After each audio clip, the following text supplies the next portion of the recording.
One of the things that's getting a lot of headlines, obviously, is finally the comparisons between Michael Jordan and Kobe Bryant. Fascinating topic. Don't worry, we'll get to Derrick Rose in a second. I think this has been a little misconstrued. It's not like you're picking one over the other. You're just talking about some similarities and differences. So, why did you resist doing this until this point? There was a great anecdote. Mike Bresnahan, the Lakers beat writer, wrote a first-person piece saying he tried to get you to make this comparison throughout the entire time that he covered you, and to no avail. So why did you wait to this point, and was that difficult for you to write about those two players? Well, yes, it is. It's difficult because they're just a standard that's above in all cases. When I came to the Chicago Bulls, Jerry Krause, the general manager, and I talked a lot about our strategy towards winning. And he was always quick to tell me, there's never been a team driven by a two guard that's won a championship in the NBA. You look at all the teams that have won. They've had, Cousy and Russell, and they've had, Oscar Robertson and Kareem Abdul-Jabbar, and you got Walt Frazier and Willis Reed, and you had the Wilt Chamberlain, Jerry West, group.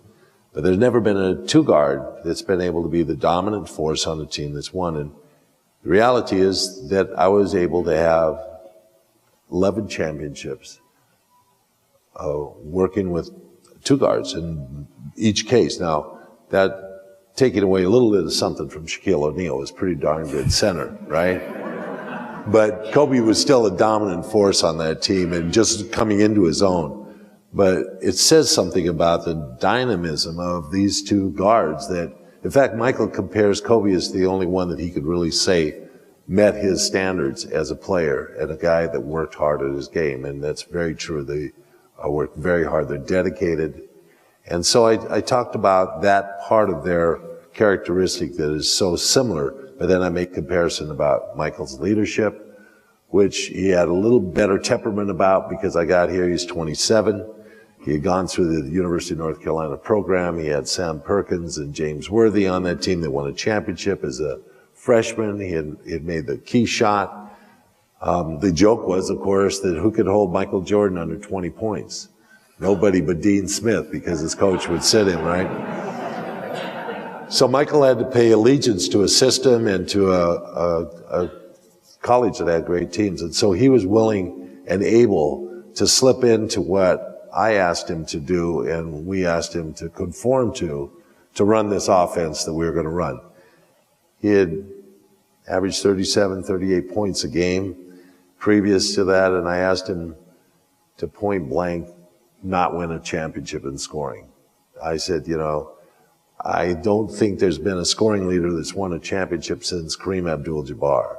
And I think he said, maybe Rick Barry.